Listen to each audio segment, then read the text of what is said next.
Hindi ka lagi masaya, may araw talaga na malungkot ka. Kung ika'y nangangamba sa iyong nadarama, huwag kang mag-alala, hindi ka nag-iisa. Ang iyong damdamin ay normal, gaya din ng iba. Hindi ka lagi masaya, may mga araw talagang malungkot ka. At kung ang kalungkutan ng iyong nadarama, huwag mong itago, huwag kang magmaskara. Iluha mo lamang, isigaw o ikanta. Lagi mong tatandaan, hindi ka laging masaya, may mga araw talagang malungkot ka.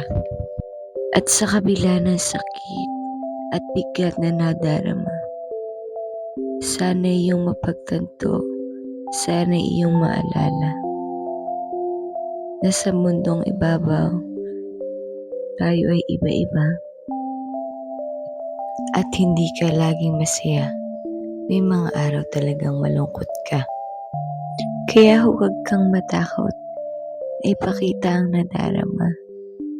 Pagkat normal lang yan, dahil tao ka, umiiyak, nagagalit, natatawa at naluloka. At ang iyong nadarama, lagi ay nag-iiba-iba.